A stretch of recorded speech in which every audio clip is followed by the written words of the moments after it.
본문 앞에 내용을 보면 갈릴리 분봉왕 헤롯 왕이 나옵니다. 헤롯은 자기 동생 빌립의 아내를 헤로디아를 취했습니다.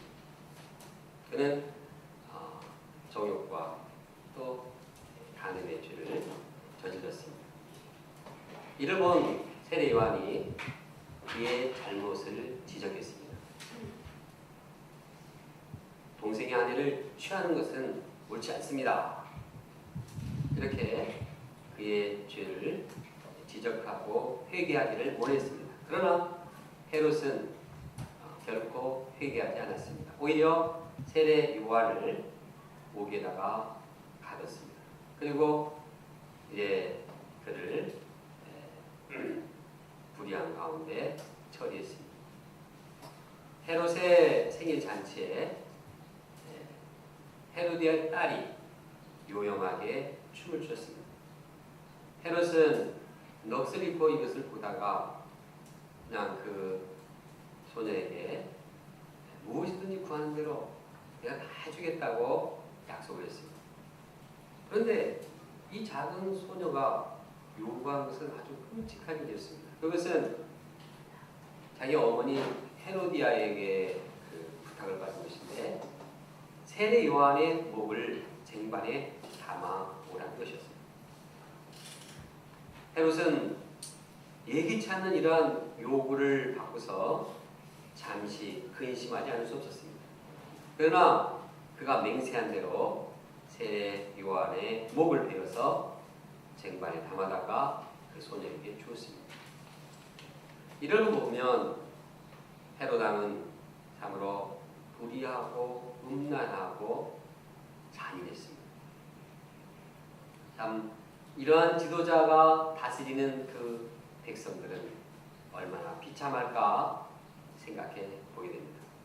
이와는 대조적으로 예수님께서는 어떻게 사람들을 섬기셨을까요? 왕 되신 예수님이 사람들을 어떻게 섬겼는가 본문은 말해주고 있습니다. 우리가 예수님이 어떤 분인가를 마음에 영접하고 또 이분을 닮아가기를 원합니다. 첫째, 예수님은 사람들을 불쌍히 여기셨습니다. 헤롯은 예수님과 제자들이 하는 그 사역을 들었습니다. 막 예수님께서 복음을 전하고 병든 자를 고치고 이러한 소식이 헤롯의 귀에 들었습니다. 그는 깜짝 놀랐습니다. 아니 이 세례 요한이 죽었다가 다시 살아나서 이렇게 능력의 역사를 이루는 것이 아닌가 이렇게 착각했습니다. 그리고 참 예수님이 누군가 보고자 하여서 예수를 만나길 원했습니다.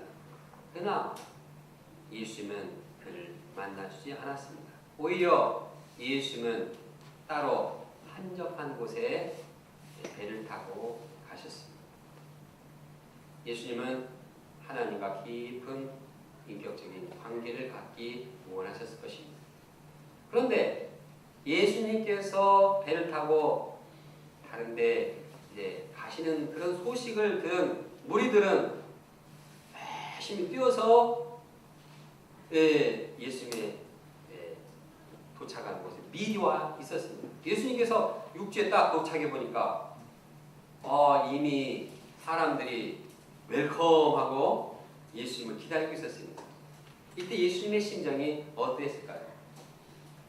아니 어떻게 내가 이렇게 스케줄 잡고 좀 혼자 좀 기도하고 싶었는데 내 스케줄을 이렇게 망쳐놓는 건가? 아니 어떻게 사람들이 이렇게 이기적인가? 아니 어떻게 사전에 연락도 없이 이렇게 무리하게 이렇게 행할 수가 있는가?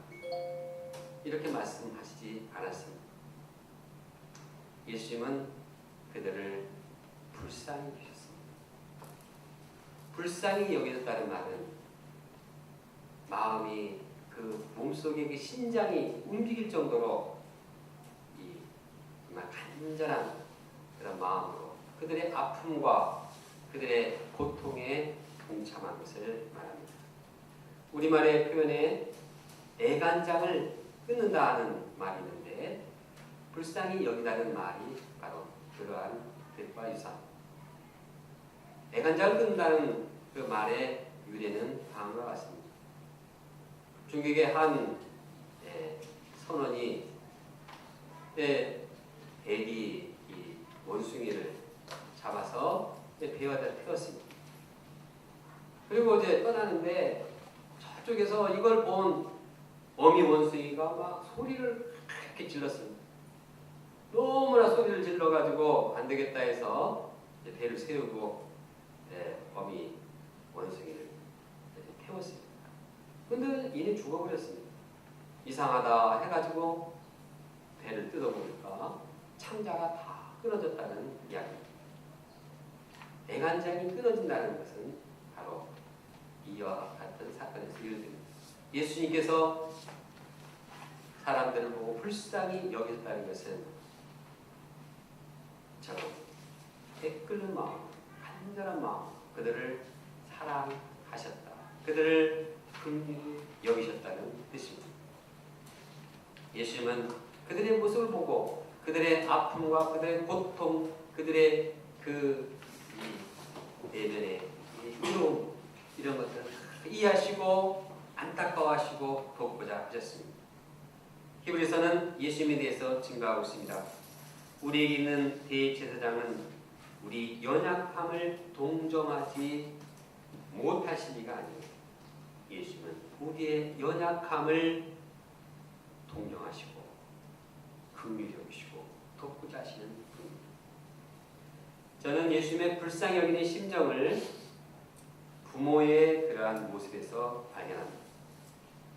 얼마 전에 우리 박조세필 목사님 서유리를 유모차에 이제 태워가지고 이렇게 가는데 갑자기 서유리가 그냥 이렇게 손이 멈추 이렇게 아픈 모습을 보였습니다. 그때 그냥 부랴부랴 서울대 응급실로 갔습니다. 뭐 유모차가 유모차 어디에 파킹해야 될지 그냥 길거리다 내 동댕이 치고 그냥 응급실로 향했습니다. 이것을 본 이 소식을 들은 다임 목사님도 그냥 근무하다 말고 그냥 다 때려치우고 병원으로 향했습니다. 이렇게 간절한 심정으로 자신의 그 자녀를 안타까웠고 어떻게든지 이제 돕고자 하는 그 심정, 이것이 예수님의 목자의 심정이요 또한 부모의 마음이라고 생각됩니다. 예수님께서 무리들을 부실 때 왜 이처럼 불쌍히 여기며 안타까워하셨을까요? 왜냐하면 그들에게는 목자가 없기 때문이었습니다. 양들에게 목자가 없다는 것은 가장 비참한 일입니다. 양들은 목자가 없으면 아무것도 하지 못합니다.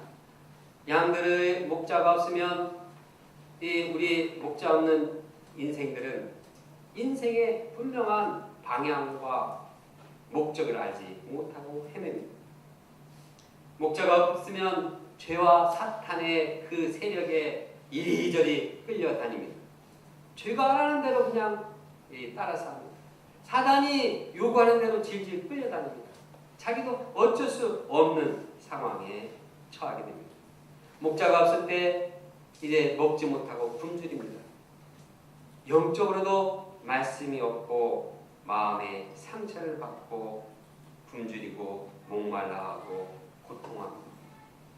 당시에는 이처럼 양들이 고통을 당하고 있지만 양들을 먹이고 양들을 도와주는 목자는 없었습니다. 종교 지도자들, 정치 지도자들, 헤롯왕, 바리새인들, 서기관들, 그들은 자기 부귀와 자기의 권세를 이루기 위해서 혈안을 되었습니다. 그들은 음란과 쾌락을 즐기기 위해서 힘을 다 썼습니다. 양들에게 향한 이러한 애정과 심정은 이미 다 사라졌습니다. 자기 일에만 바쁠 뿐이었습니다. 그러나 예수님은 그들의 목자가 되셨습니다. 그리고 그들을 불쌍히 여기셨습니다. 안타까워하고 그들을 도우셨습니다. 그들의 병을 고쳐주셨습니다.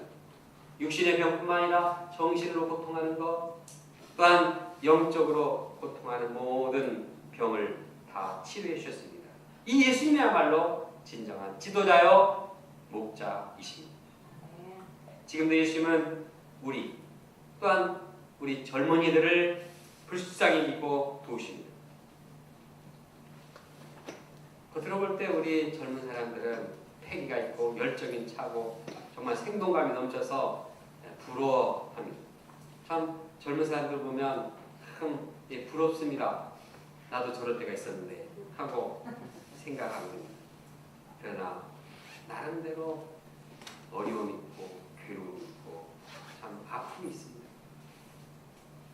개인주의와 이주의 시대 속에서 참 홀로 고독하게 살아가는 마련입니다. 사랑도 깨어지고 또한 가족과의 이러한 관계도 참 어려워지고 갈등하며 괴로워합니다. 마음이 허무하고 괴롭습니다. 마음의 공허감을 메우기 위해서 인터넷을 통해서 음란물이나 게임에 빠지기도 합니다. 그러나 영혼의 진정한 안식을 찾지 못하고 피곤해합니다. 장래 방향에 대한 불안 때문에 괴로워합니다.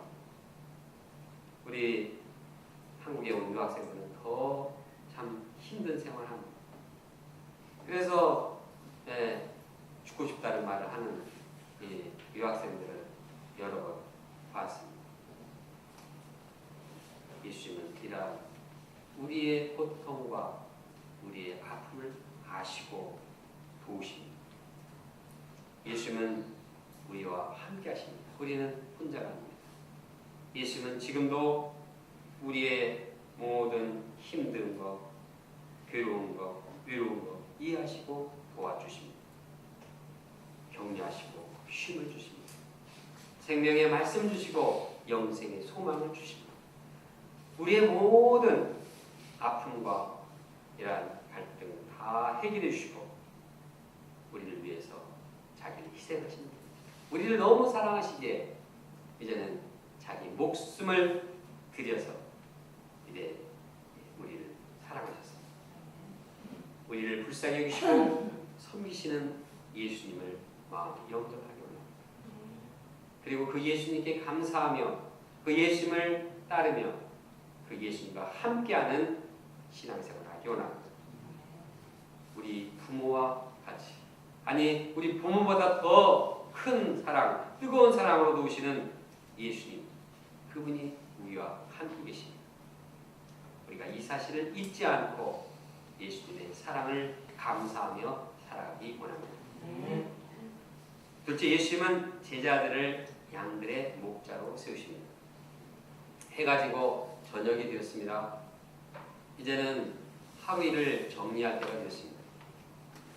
그러나 예수님은 양들을 열심히 섬기시느라고 쉴 줄 몰랐습니다.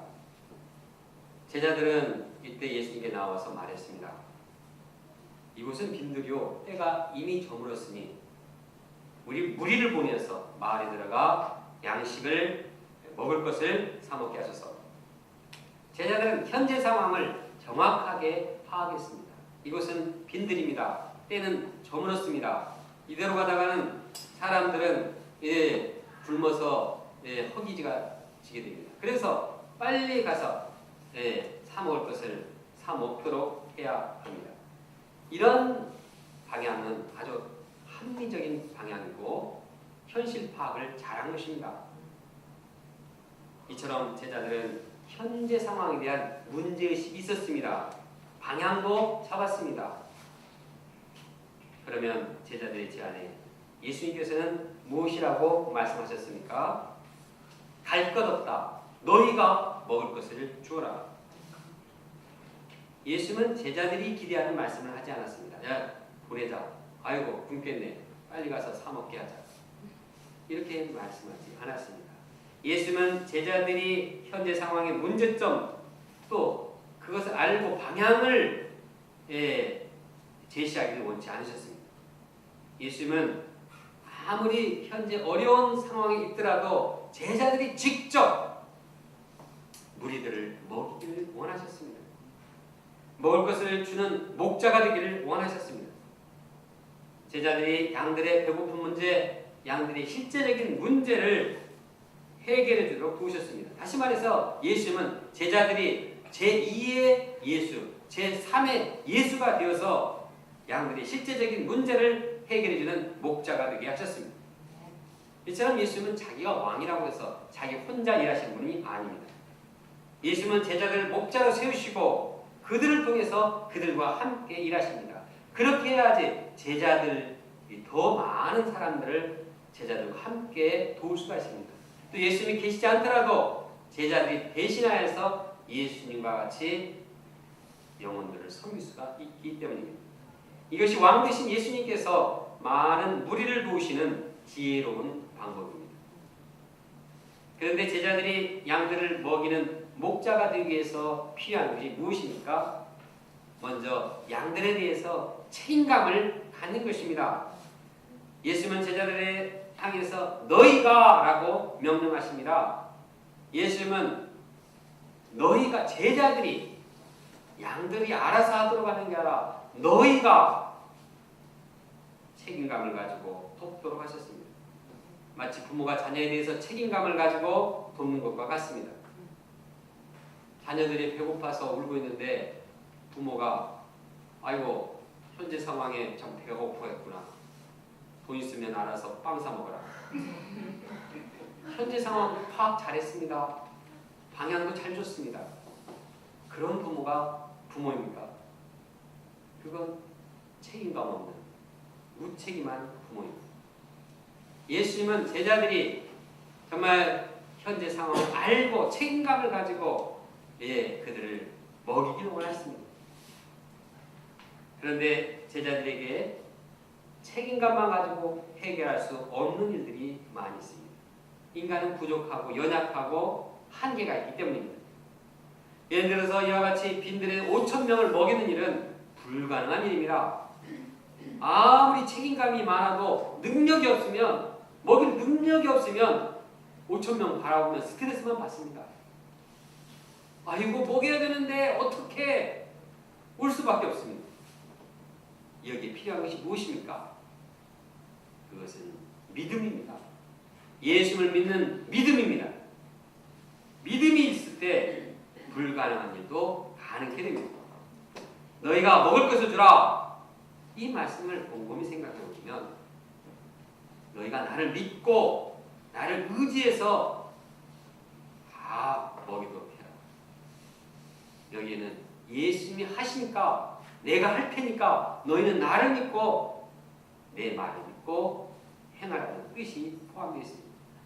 믿음이 무엇입니까? 믿음이라는 것은 나는 할 수 없지만 예수님께서는 할 수 있다는 것을 믿는 것입니다. 믿음은 내가 모든 것을 내가 하는 것이 아닙니다. 내가 다 할 수 있으면 뭐 하려고 믿습니까? 나 혼자 다 하면 되는 것이죠. 그러나 예수님 믿는 것은 내가 할 수 없는 것을 예수님께 맡기고 예수님께서 하신 걸 믿고 도전하는 것입니다. 예수님은 말씀하십니다. 할 수 있거든이 무슨 말이냐? 믿는 자에게는 능히 하지 못할 일이 없느니라. 또한 말씀하십니다. 나를 믿는 자는 내가 하는 일을 그도 할 것이요 나보다 더 큰 일도 하리라. 제자가 예수를 믿고 도전하면 예수님께서는 능력으로 역사하셔서 5,000명의 무리를 먹일 수 있습니다.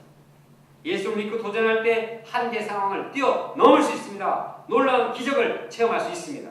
예수님께서 제자들이 불가능한 상황 가운데서 도전하여서 양들을 돕게 하시며 변화의 역사를 이루도록 하십니다. 지금도 예수님은 우리가 책임감과 믿음을 가지고 양떼들을 먹이는 목자가 되기를 원하십니다. 우리는 제자들처럼 문제의식, 문제 파악, 현실 파악, 상황 파악은 잘합니다. 또 방향도 어느 정도는 제시를 할 수가 있습니다. 이렇게 하면 되겠는데. 그러나 정작 자신이 실제적인 문제에 대해서 책임감을 가지고 이건 내 문제다, 믿음을 가지고 이걸 해결하려고 도전하지 못합니다.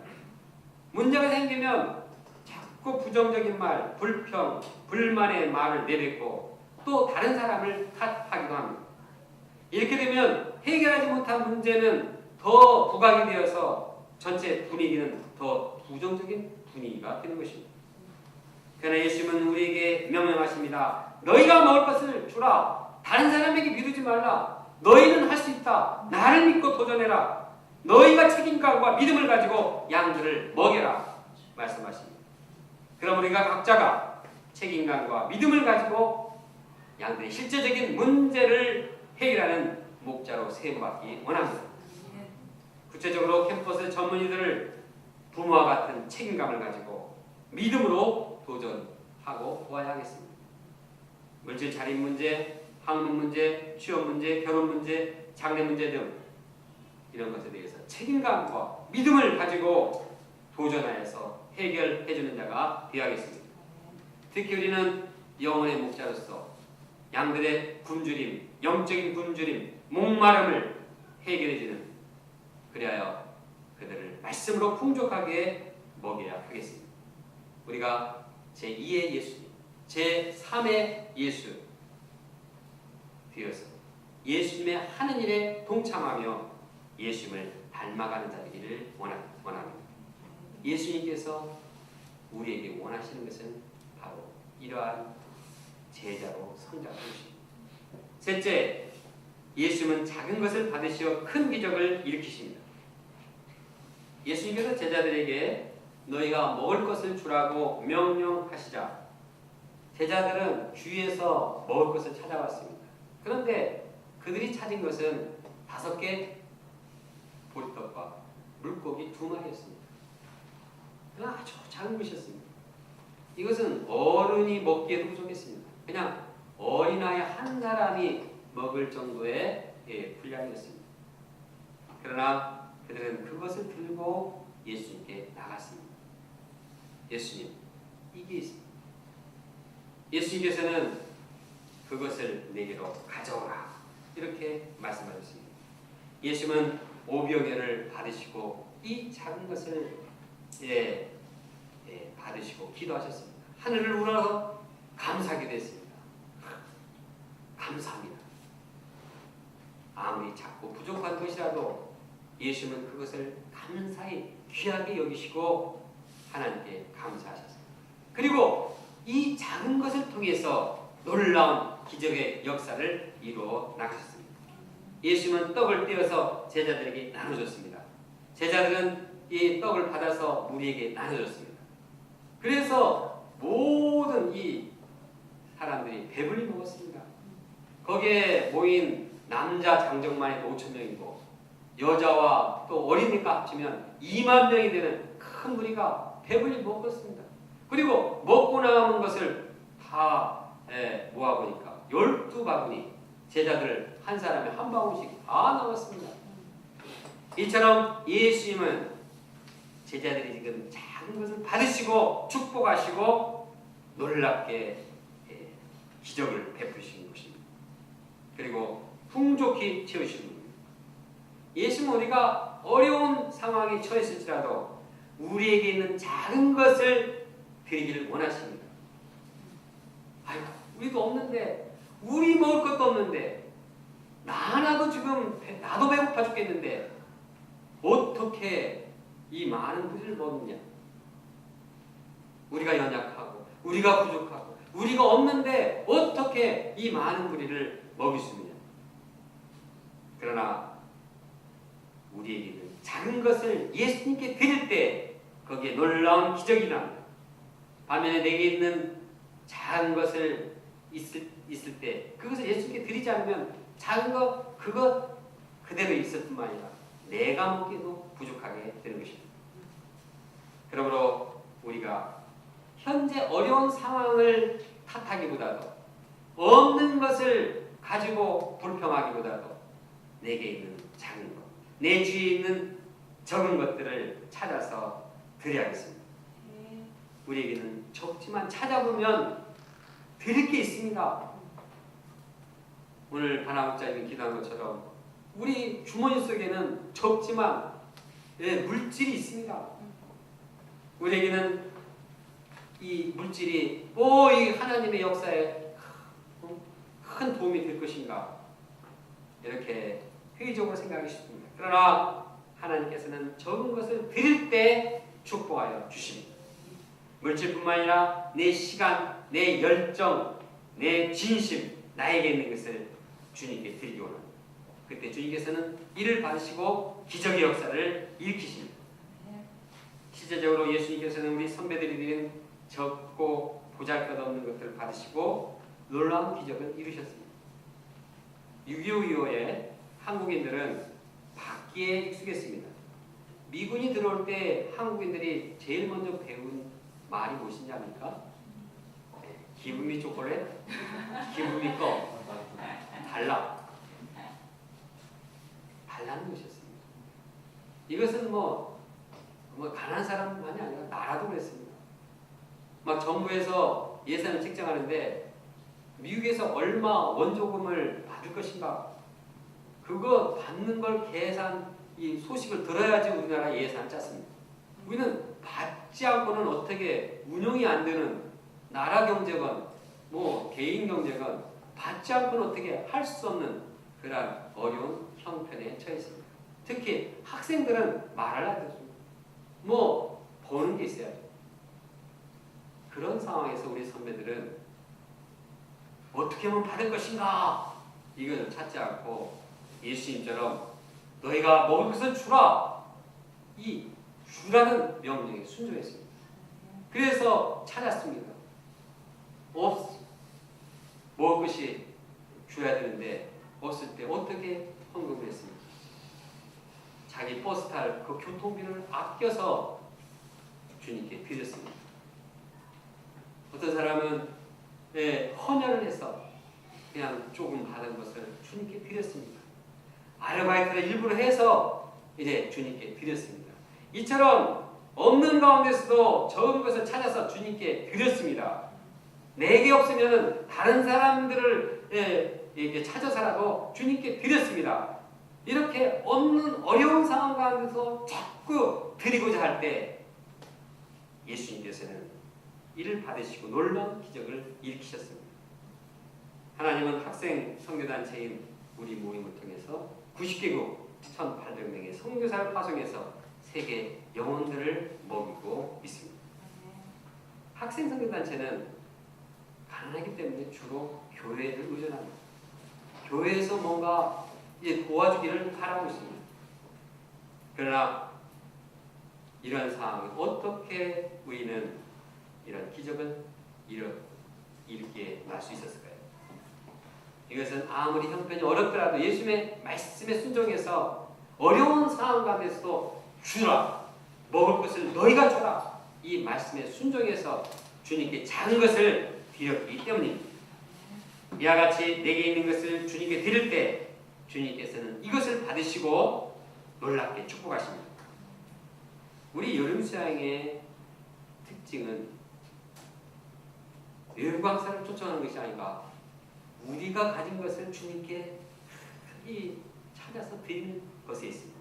그때 주님께서 이것을 받으시고 천국 잔치를 이루실 것입니다.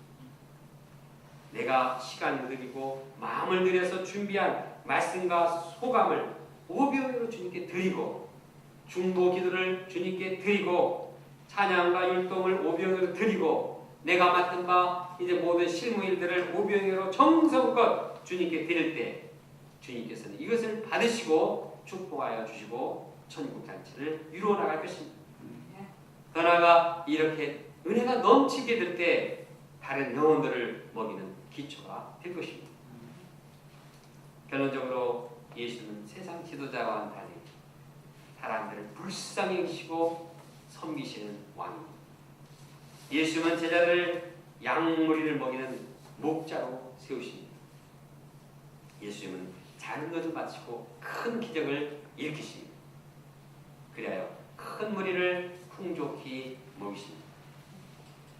사랑과 능력으로 우리와 함께 하시며 우리에게 풍성한 은혜를 주시는 예수님, 그분께 감사와 찬양을 드립니다.